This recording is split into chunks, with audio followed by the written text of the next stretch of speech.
Hello from Copenhagen, Denmark. Here we are. You know Masako-chan, Masako, and we've got the one and only Marutani-san from Japan. But we just met in Oslo, actually. But we've known each other from Japan, actually. And this is a very interesting man. He used to work doing very important security in Papua New Guinea, which is officially probably the craziest place on earth. And I think, and also he was in Africa doing security, intelligence work, and crisis planning, and it's fascinating, actually. So this is a rare individual who has traveled the world and who knows that all fish don't mix well in the same aquarium. And now Japan is obviously being invaded with so-called migrants. And we just have a lot to talk about. Yeah. So I just want to listen to you talk about the things that you know. Thank you so much best. for inviting this the place, Mike and Masako-san. Thank you. My name is Hajime Marutani from Japan, and as Michael kindly introduced, I was in Papua New Guinea for several years, and I was in Nigeria as well. And originally, I'm from the place called Nara Prefecture in Japan, and brought up in the west part of Japan. When I was 13, I had a chance to visit China, and started making a lot of friendship with the Chinese university students back then, who were actually trying to promote the democratic kind of movement toward the Chinese government. Anyway, I was 13, and at the age of 14, the Tiananmen Square incident occurred, and I lost communication with all of my friends in China. And that made me think that Japan is actually in a very dangerous, critical situation politically and geographically. So I want to, I want to study harder, because I never liked studying, but I decided to study hard. And then I went to Australia and studied, and I graduated from the university in Australia and did a bit of master, which I didn't complete, but I just learned a lot over there. And what I mean is that I gained a lot of different perspective, critical thinking in Australia, and because Japan is. I was so critical about everything, but of course, the Japanese education system didn't allow me to be super critical anyway. Then, after I came back from Australia, I worked for the translation company, and I decided to move to Papua New Guinea because Japanese military during World War II fought very hard against the Australian military in Papua New Guinea, and there are a lot of remains, bones, and skulls everywhere in Papua New Guinea, and not many people are collecting those kind of bones. So I just decided to join, that kind of, activities, and I lived in Papua New Guinea for years, ran business, taxi business, and doing a security job and things like that. And as you say, the country's environment is quite tough. So, and then because there were nearly 8 million people over there, and then 800 different tribes and 800 different languages, and a lot of people killing each other, and the security situation is very, very bad. I think this year and last year, 2025, Papua New Guinea was still the fifth most dangerous country in the world, I think, security-wise. And I was there. Back then, it was third most dangerous, I think. And I encountered a lot of criminal activities, and I got malaria, so many times. This is Papua New Guinea, by the way, is famous for, that's where Rockefeller disappeared and apparently was eaten by cannibals. Just for a frame around what he's talking about. Yes. Sorry, I'll be quiet. No, true. I mean, it's there's a newspaper. When I was there's a newspaper saying that old tribe leaders in some region in Papua New Guinea say that white men taste too salty, and Japanese men taste the best or whatever. The newspaper.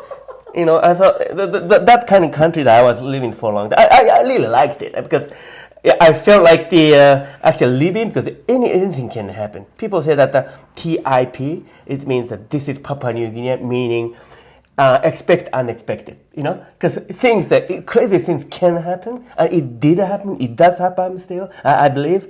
And So, like I said, I got every single tropical disease, and I got malaria more than 15 times. And I even last year I got knocked out during my trip and things. And then Wait, your malaria, you told us about it. You got all the types, right? But you also get a different type in Nigeria as well, right? Yes, yes. So you've been like doing the whole buffet on malaria. Yes, and you're still alive somehow. some of the malaria, that's insect, right? Like the mosquito come and drop the insect, and normally it lives in liver. But probably once or twice a year, when I was really tired or exhausted, it comes up and start knocking the door. Hey, don't forget, So I decided to give the name to the malaria insect. It's called malaria carry.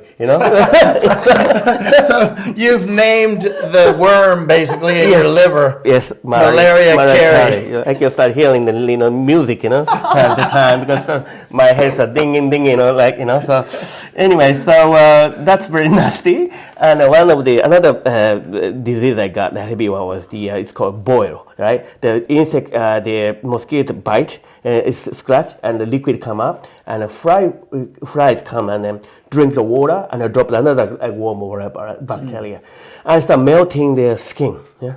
And they have disease and fever, and a lot of children. Some of the children have got had no way of treatment. So eventually the bones start coming up and out of the skin. It's melting, and I had that kind of disease too. I went to a tropical disease national hospital in Tokyo. They didn't know what to do, and I was in trouble because everything's wet here. It was I had fever and headache. So I decided to go to the local clinic near my apartment, right? And then the doctor saw this and told me, I've never seen such a thing. Where did you get it? And I said, Papua New Guinea. Where's Papua New Guinea, by the way? And I just, where was this doctor? It's right next to my apartment, a local doctor. Wait, in Japan? In Japan, Tokyo, yes. You never heard of Papua New Guinea? No. I said, yeah, Papua New Guinea, where is it? But anyway, give me the treatment. And he said he didn't know what to do, so just try antibiotics. Yeah, just tiny one. I take it, gone straight away. So that's crazy thing. A lot of crazy story like that. Then, but the Papua New Guinea was back then in 2000, toward 2010, was achieving a lot of economic development. So inflation was massive. Every 2 months, 3 months, the menu of the restaurant, the price increased. Right, so I just couldn't be there. Right, no matter how much money I earn, right, the money disappeared. Wait, you were being paid in local money? We do the business in local money, So no matter how much I earn, the money just disappear like a burning, So high inflation because of the oil and gas industry's development. We have to ration microphones. That's what inflation does. Yeah, and after that, I went back to Japan, and then I had an opportunity to go to Nigeria because in January 2013 there was a big, massive terrorist attack in Algeria, and 10 Japanese people were killed. Oh, in Algeria. Algeria, northern Africa. Yeah, right. A British company was attacked, but the most number of Japanese died. And then another Japanese company is looking for the security managers, but Japanese never had a security manager for that kind of position, as far as I know. And a lot of people, I think, bluntly wanted to go. Not a lot, but some people who are from the French Foreign Legion or former Japanese Self-Defense Force. But I was chosen. That was the one reason, I think. I heard there are only 3 conditions, and able to speak English. And I have I have experience using the firearms, and have a bit of knowledge about the weapons and things. And third one is that had experience in communicating with local communities, like negotiation and things like that. In Papua New Guinea, I always had to negotiate with the local communities. They often come and threaten me, give me warning to kill me, burn to death alive, that kind of things. Often. It's quite common. I had to make a friend with them, make a peace with them, convince them to cooperate. Papua New Guinea is the land of no rule, I think. Back then, I don't know about now, but I don't think it's changed that much. But you said when you showed at one point they burned a witch. Yes. One of the villages I frequently visiting. One mom was actually taking care of her own baby, and baby suddenly died for whatever unknown reason. And villagers got so frightened and decided that the mom is a witch actually. So just arrested her and hung to the trees and burned her to death alive. So that kind of thing happened. And then police couldn't do anything about it. And then one of my men was also illegally or unlawfully detained, and almost get attacked by the police dog. I had to go on rescue through negotiation with the police chief of police and the prosecutor. So I mean, this kind of thing, I had to deal with all of the things. There's no textbook. I was not trained for anything. Everything I learned from scratch through my own physical experiences. So then after that, I was sent to Nigeria, and I had to encounter with Boko Haram, the international terrorist over there, Muslim radical terrorists, and deal with pirates and local mafias. I sent a lot of assets into the local mafia group or the militant, and collecting intelligence and analyze that. So based on that, I just gained probably that knowledge and experience going through the high-risk area. Now, you mentioned in Papua New Guinea, when they're doing crimes against you, they just show up and bash the door down and bash the gate down and but in Nigeria, they're more clever. Yes. In Papua New Guinea, when people realize I've got, for example, some money, or even I've got a gun, they want a gun or money. So, they destroy the walls or break the fence physically to come in and steal. In Nigeria, the method is much more smarter. Right? People come through, the criminals come through our network, my friend network, whatever, and then buy off some of my closest friends or the trusted guy, and let open the door from the inside. So before I went to Nigeria, I had never been to Africa. Now, I was not confident enough. My method that I did in Papua New Guinea would work. Would it work? My tactics to approach the people. But when I get to Nigeria, I found Nigeria such a civilized country compared to Papua New Guinea. So the situation is much easier in certain perspective. That I could easily deal with those kind of people. But later I realized that Nigerian criminal organization, which is spread all over the world, are highly sophisticated and very smart and well organized. So I found more different type of difficulties in dealing with those kind of crime. Which tribe were you dealing with most in Nigeria? I was in the Rivers State, Port Harcourt, and in one city there are probably 10 different tribes, right? But if you drive like 3-4 kilometers away, people speak different language. Papua New Guinea is like that too. If you drive like 10 kilo, they're totally different language. So I was used to it, and when same language group people get together, they start using their own tribe language. Other tribe wouldn't understand, so they become both, mutually become so suspicious. You said something extremely important over dinner last night. For instance, when you would tell them stop speaking your own language, because they become when they have the critical mass, they become predatory to weaker groups. Yes. Right? So I see this all over the world too. It's just what you said. Once they've got the critical mass, they will take advantage of the lessers. Yes, and that's why in Papua New Guinea, for one company that I was running, I hired nearly 50 people, and I think I've got 7 or 8 different tribes groups, and some of them are actually former criminals anyway. But they are good. They had more guts, because I converted them to the Christian. I'm not Christian, but I respect Christian, and then I converted them to the sincere, loyal Christian. I first told them to go to church, confess everything you did, and understand why you had to do that because you were bloody poor, before. That's why they had no choice. But now go to church and pray for the God. So I'm sure that your God will help you. Then some of the former criminal guys were actually head of the gang group called Rascal. Become one of my most trustworthy guy. But yet I told my whole employees not to use your own tribe language when another guy from the different tribe was involved. Because they start be very suspicious. They don't understand. Papua New Guinea's official language is English, but commonly they use the Pidgin English commonly. So instead of when you find something dangerous, right? Instead of saying "watch out," they say "look," look, yes, watch out, yeah, and or instead of say we, yeah, they say mipra, yeah, and mipra good, you know, or that pidgin language in Papua New Guinea. So there's many types of pidgin English. Many, like countless around the world. I think my English is kind of pidgin English too. Anyway, broken. But I told my employees not to use their own local tribe language while other guys are there. You know, because it's gonna definitely create a division among the team, right? And start be suspicious, and then eventually you end up making the confrontation. It's very important. The language itself is very important to communicate. Right. Are many of the people in Papua New Guinea Christians? Yes, many of them. Yeah, many of them are Christian. And actually, I met a lot of good people. Actually, I mean, very nice people. Once I'm recognized as a part of the tribe, they treat me so well. You know, they try to protect. But often I called some people, right, who go to church on Sunday morning, and they start studying in the afternoon. I call them Sunday churchmen.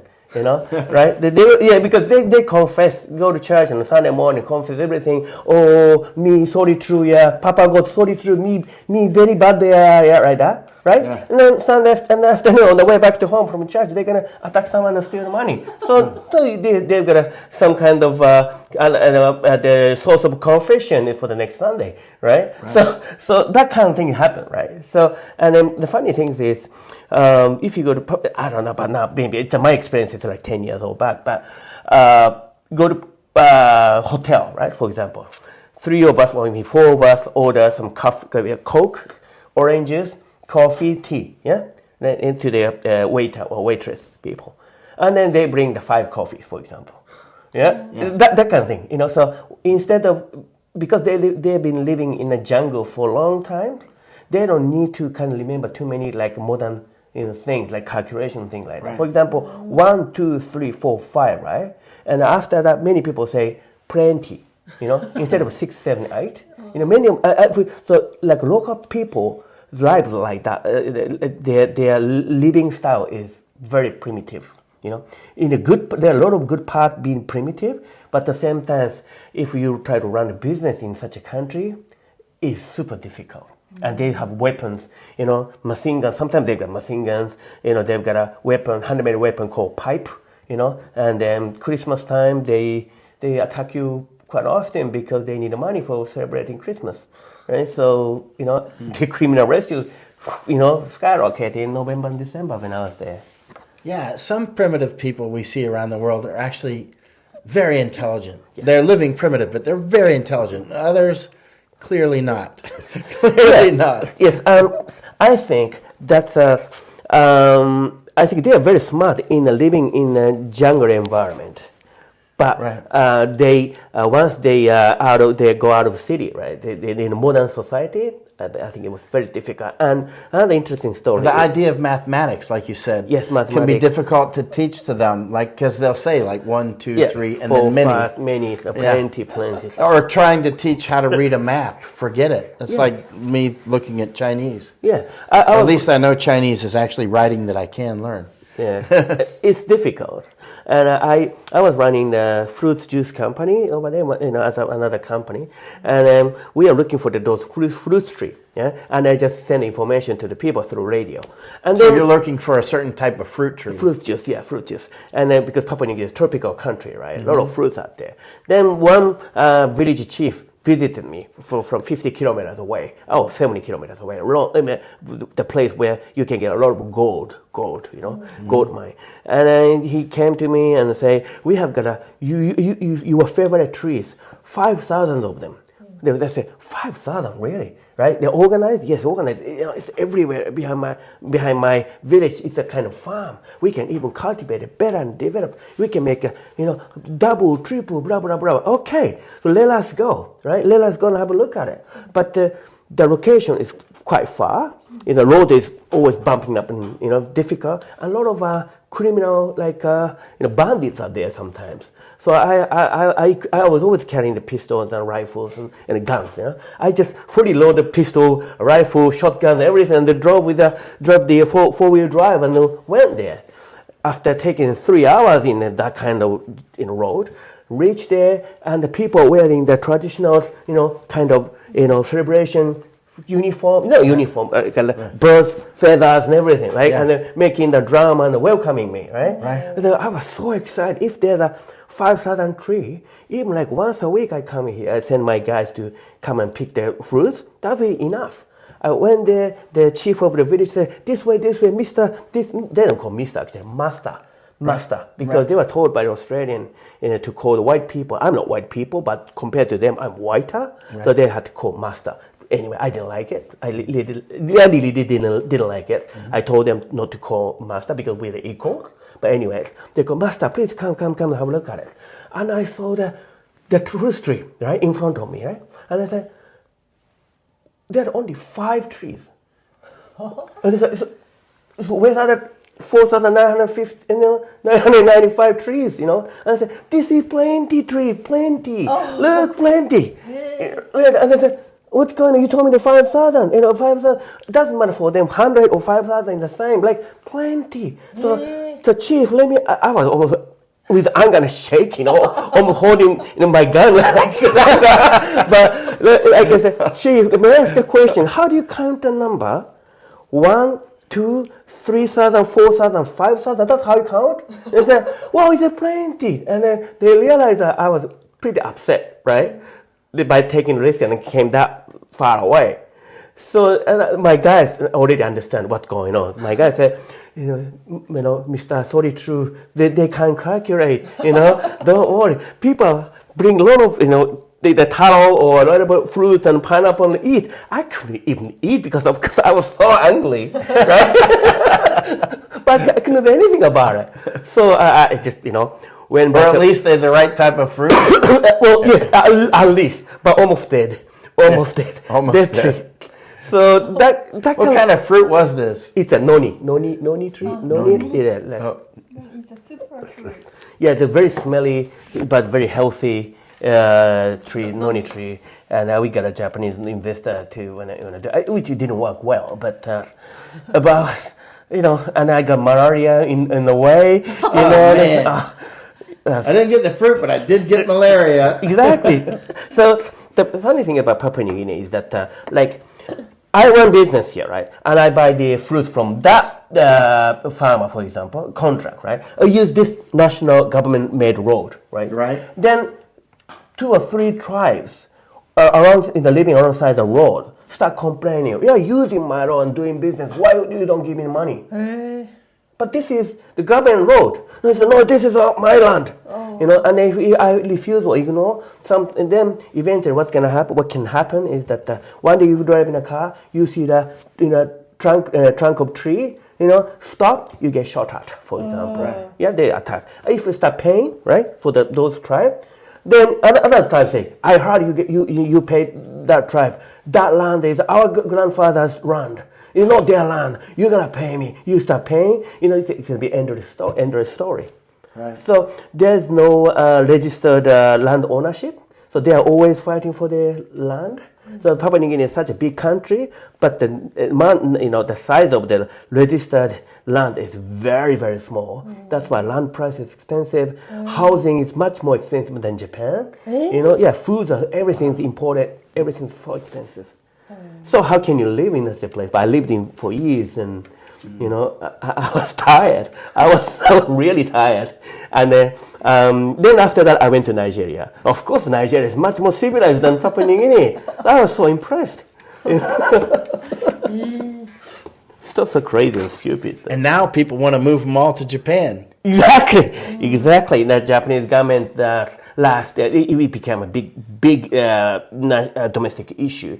But all of a sudden, Japanese government decided to invite, I don't know how many thousands of Nigerian people to a small town in Chiba Prefecture near Tokyo, under the name of a hometown project. Hometown means that let's make some Japanese small town a hometown of the African immigrants. And I said, a lot of Japanese people said, what the hell is going on? And I was in Nigeria, right? And Nigerians are, by the way, for not making mistake, Nigerians many of them are very, very smart. right? Both good way and bad way. Really good doctors in Africa, many of them are Nigerians, but one of the some of the most, the naughty, dangerous mafia groups are Nigerian too, right? So, and you can't underestimate them. They are very smart too. So, but a lot of crimes, a lot of corruption, yeah, a lot of explosive kidnapping and everything. And Japanese government, I don't know how much Japanese government understand the Nigerians, but they were more than happy to welcome the Nigerian, immigrant to Japan and let them be a labor force for our sake, and let them call Chiba Prefecture small town as a hometown of Nigerians. As soon as you arrive, those Nigerian people arrive in Haneda or Narita airport, they never go to that kind of small town. They come to Tokyo or other places, right? Make a Nigerian village and start doing a lot of activities. Yeah.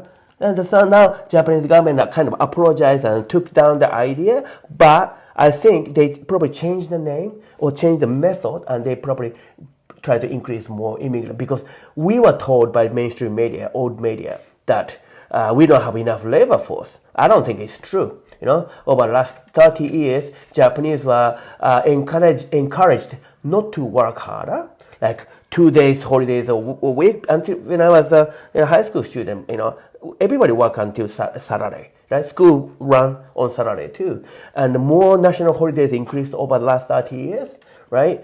And but still 24/7 convenience stores everywhere. Of course, labor force, it become like facing a shortage. But if government let people who want to work more and harder and let them do that, then this labor workforce issue won't be as bad as they tell us today.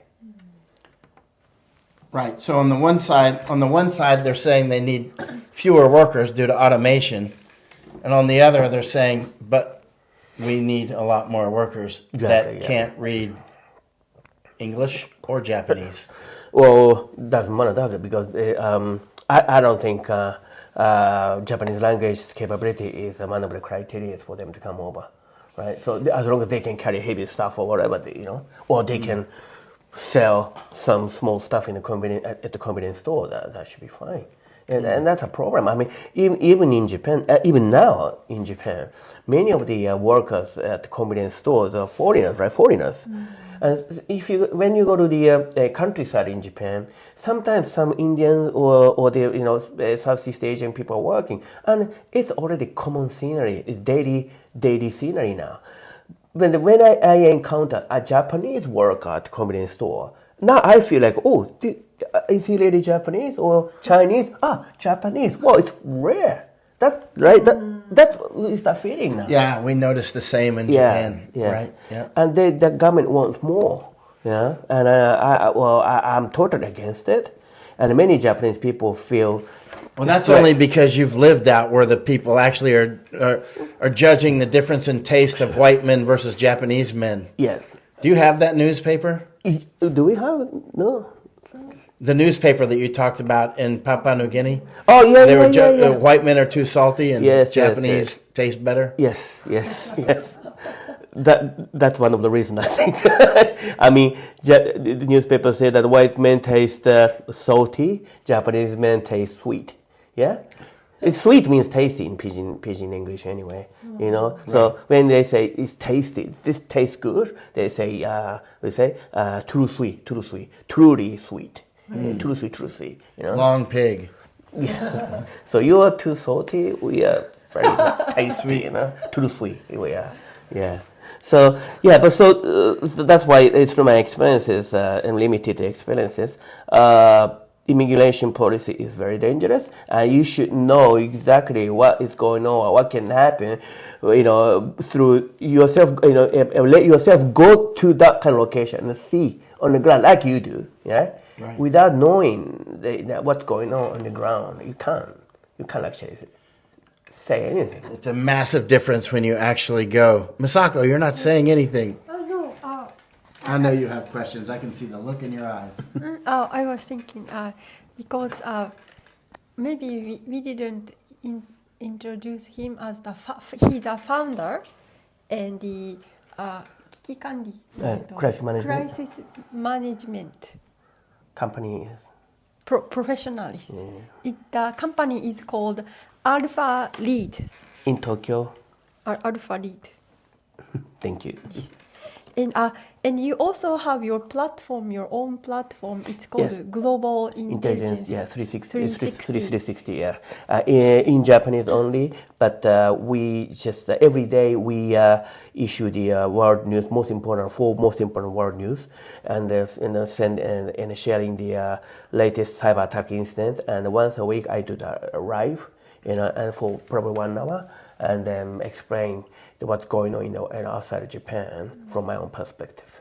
Yeah, and together with former Japanese defense intelligence officers and former police intelligence officers, we're working together and collectively, they analyze the situation and then sharing the information to my subscribers. Important. Can you ask about Greenland? That was an important conversation about yes. the Japanese connection. Yes. So recently, Marutani-san went to Greenland to see what's going on, and it was interesting what you saw. Yes. The reason why I went to Greenland Greenland has been a big hot topic internationally, thanks to Trump administration. But Japanese media don't report that actual situation that much. That's why I decided to go and have a look up by myself. And I went there and I met a few Inuit people, local Greenlanders, and many of them, actually most of them, look like us. Like us means Japanese. So the Inuit people look like Japanese? Yes. I was so shocked. Like, what, they look like really like us. And then I went to the local National Museum of the Greenlanders, and their culture, right, way of thinking, or the main practice, well, again, very similar to the ancient Japanese too. So, for example, some of the people's names are very similar, and then method of actually the clothing, clothes, like their clothes, the traditional clothes. Similar to for example, Japan's Hokkaido's local indigenous people called Ainu people, very similar, and they got a lot of tattoo on the face and things. Inuit people traditionally did a lot of tattoo in the face and the hands too. So, and then I think those Inuit people came from somewhere near Japan, thousands of years ago, go through the Siberia and Alaska and Canada, and then they spread to the Greenland and start living over there.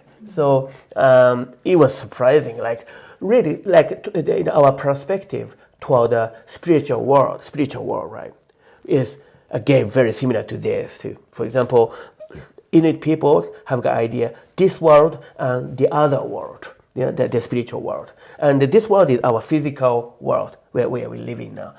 The other world is the people like ancestors or those people who already died but still living there. Only the shaman can communicate. That's exactly what Japanese was doing before. I think it's Okinawa too. Right? She did a lot of shamans before, right? Yes. Yes. So very similar. And face is the same. I saw a lot of Japanese in Greenland, and said no, they're not. They are Inuit people, local Greenlanders. So it's quite interesting, but at the same time, I learned a lot about their kind of the terrible history, especially after World War II. Like Greenland, the Danish government's kind of very inhuman policy against the Greenlanders. For example, force the young lady not to give birth, like putting some equipment in the body, so they're small girls, so they won't be able to give birth in order to depopulate, or get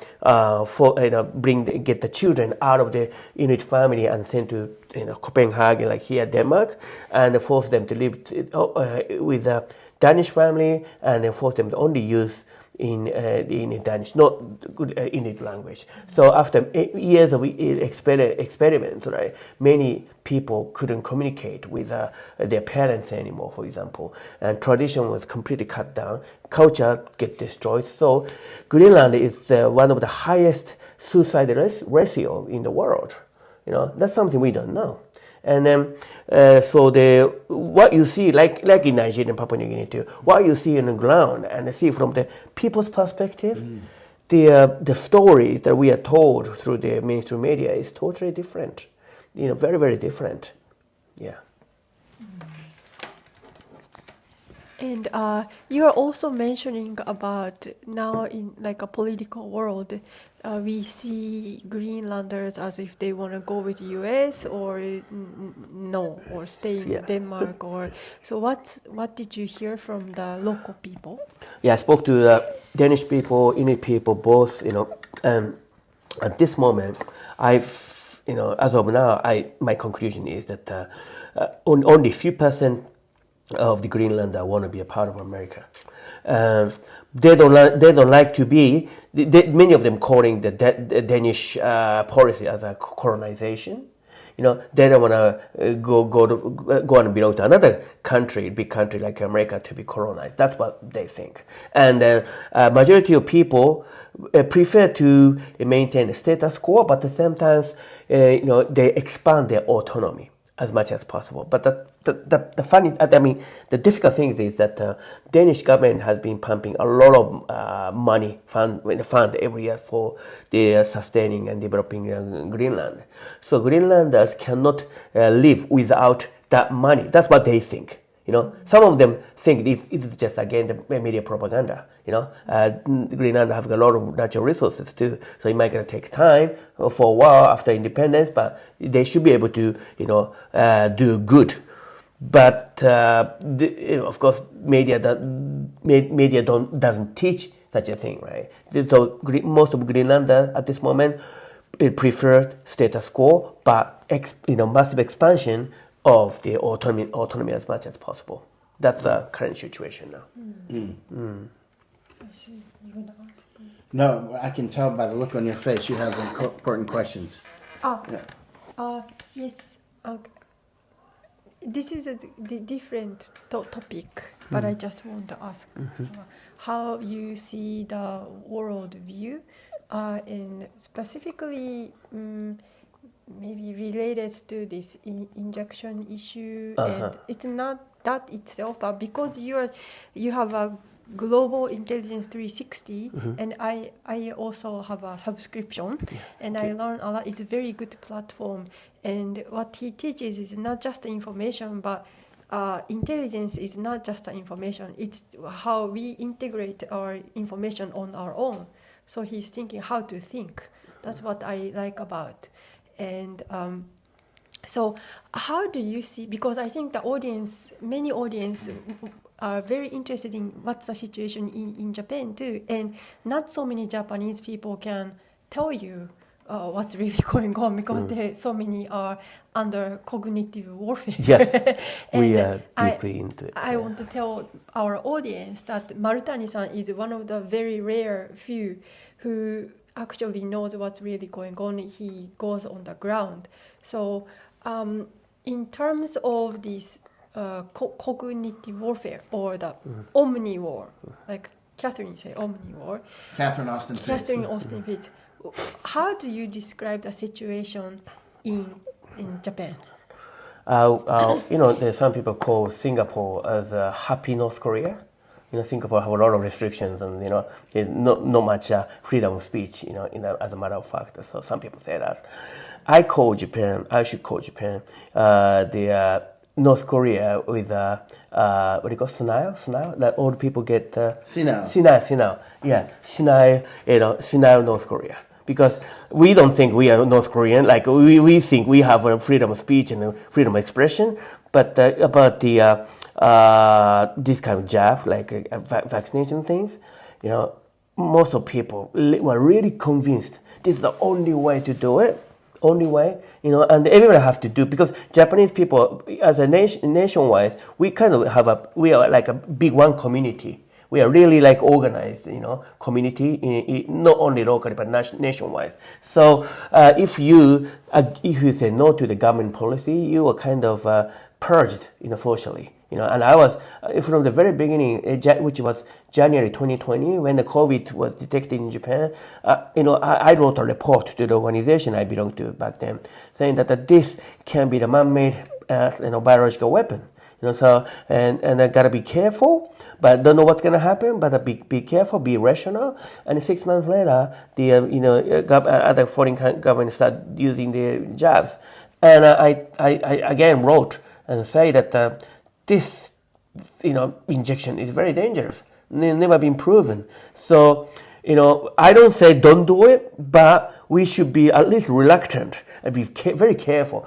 And at that time, Japanese media and government say that look at Israel. Everybody's doing that. Israel is the most developed country in the world, and they are doing that. What the hell are you talking about? And I said, I don't care about Israel. I don't care about Who would want to do what Israel is doing? Seriously. Why they're not the most they're a bunch of drug addicts. I've been to Israel. They do drugs as much as Americans in San Francisco do. Yes. Israel should not be used as an example. I said, okay, then if Israeli will do everything what they do, all Israeli people start doing, let's say, the pee on the street, we do that, like because Israelis are doing that, not like that, right? That's what, we have to maintain independence and rational thought first before doing such a massive campaign, and I was called what? Anti-vaxxer. Yeah, of course. Like in Japanese we call hanwaku. That's a massive compliment. Yeah, exactly. Truth terror, right?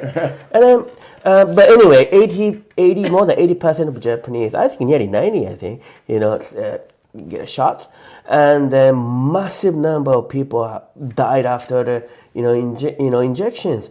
But Japanese government continued until 8th, injection. And then last year, October 2025, Japanese government introduced a new system for regular, jab for the COVID-19. Then in 2021-22, as soon as we start doing the kind of jab, I heard a lot of ambulance sounds like all day long around my house. I was counted. I heard more than 20 times a day, massive. And then last year, for a while, it was just went down and be calmer. Then all of a sudden, in October 2025, again the number of the sound of the ambulance increased a lot. Then I checked the news and say the Japanese government kindly, generously, released their new policy for the regular injections. And a lot of Japanese old people, went there and doing that. Now, by the way, Japanese government and media a few years back tried to encourage the small children to take shots. And I said, no, I've got children too. No, why they have to do it? Because no children got killed through the COVID-19 anyway. But then, the mainstream media in Japan say that children are always the one who bring the virus or disease from outside. So in order to protect their kind, nice, grandparents, children get shot. So I told them, right, like, okay, but I thought their grandparents already, get the multiple jabs. They have to be protected, right, according to your theory. Why, the grandchildren bring and that they can, technically, or physically infect those people? Because according to your theory, those grandparents' generation, almost everybody got shot. How can they infect it, right? But no one could answer my question. So, but it's a rather simple question. A very simple question, right? So, but anyway, everybody ignore that kind of question, But instead of bringing the constructive conversation, they say, "Well, you are just too cynical. You are too much critical to the Japanese government." Some of them gave me advice. If you keep talking like that, you lose the social credibility. What do you mean? You don't have a social credibility. Social credibility. Exactly. Yeah. Oh boy, I can't wait to get some more of that. So, in January 2022. I predicted that I was doing international political analysis. I predicted that Russian military would definitely attack Ukraine in the very near future. So I decided to send two researchers, from Japan, and they arrived in the city of Kiev on the 16th February, and then did a lot of research in borderlines and everything, right? And then the reason why I thought like that was because whatever the pressure the NATO countries and Biden administration giving to Russia, right, and Putin, right? If because I was chasing after the Ukrainian history for 15 years as a part of my hobby. Like it was so corrupt and then whatever, so interesting, example. And then, if you understand the historical background and the situation that was going on back then, if I were Putin, right, probably I would, do the kind of military strike against the Ukraine before NATO, set up whatever the facility, biochemical, bioweapon facilities or try to be a nuclear state or part of NATO or whatever, right? I would just get a chance, to smash the Zelensky regime. It's not emotional, it's nothing personal, but from the perspective of Putin, President Putin, I probably might have to do it. That's what I thought. Yes. Then, after this February 24th, 22nd, 24th, after the Russian attack, Japanese back until that time, 95% of Japanese couldn't point where the Ukraine is in the map.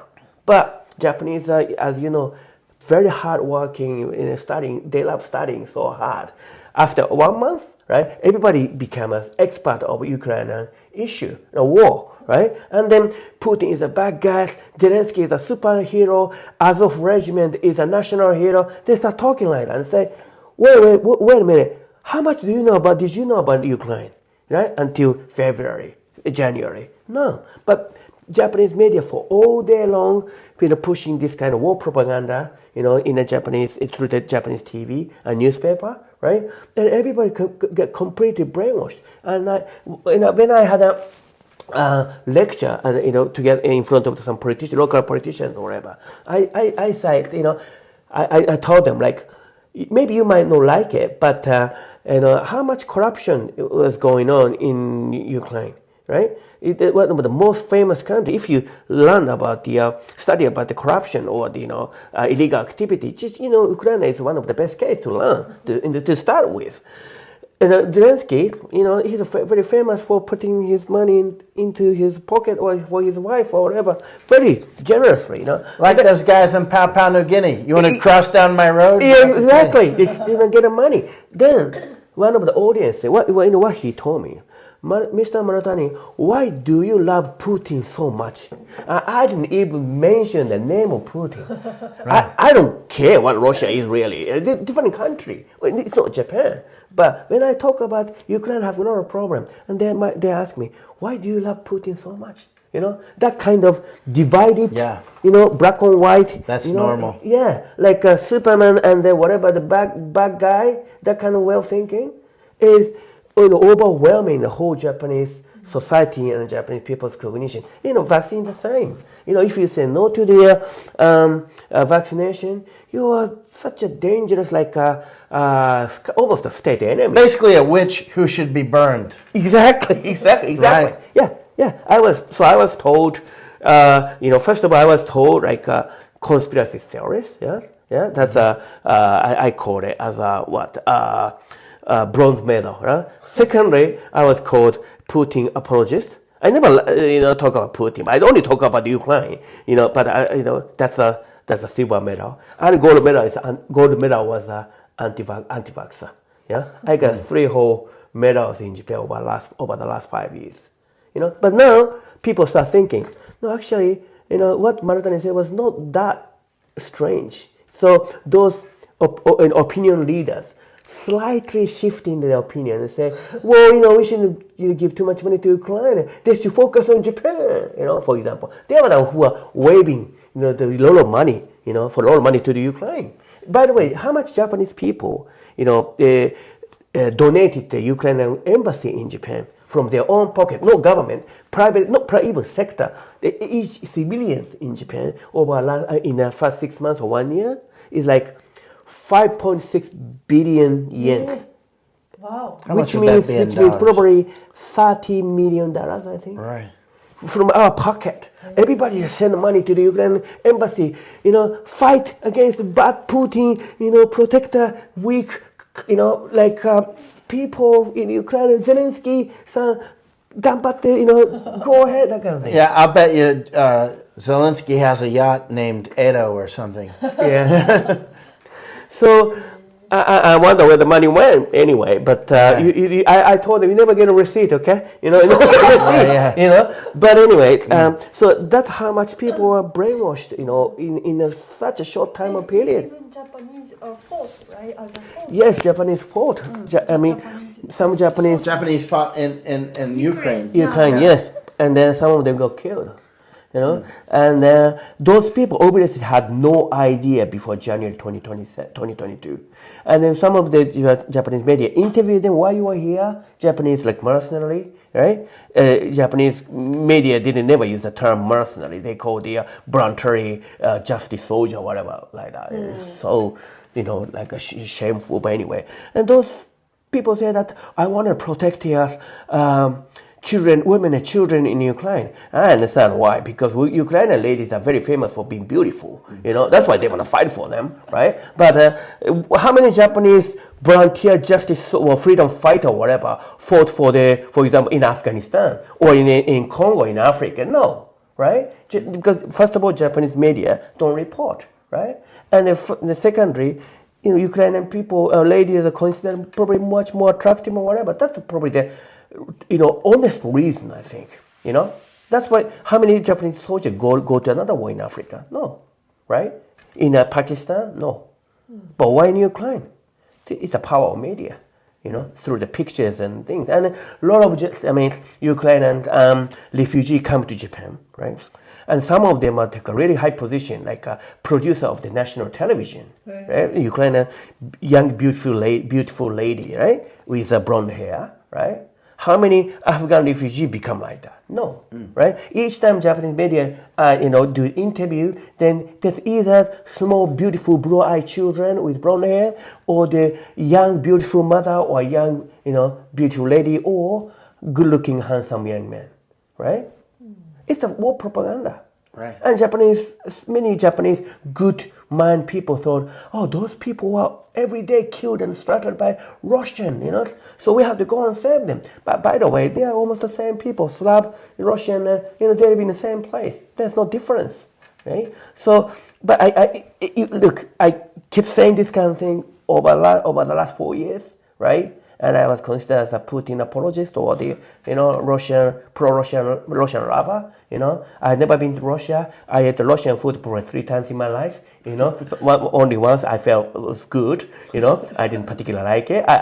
But one restaurant in Shinjuku was pretty good.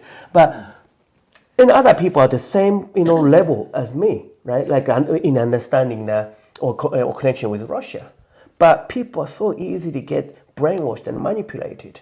Right? But now those opinion leaders who are, encouraging the more money or more assistance to Ukraine, either slightly, secretly or quietly shifting their argument, or they pretend as if they never talk about Ukraine in his career. So that's how it happens. Very, very interesting. Information war. You've got to get to the airplane. That's right. Yeah, still okay. And I wish you didn't. I wish we could just cancel your flight. All right. Yes. Thank you, sir. We'll see you back in Tokyo. Yes, definitely. Thank you. Thank you so much. Thank you. ありがとうございます。ありがとうございます。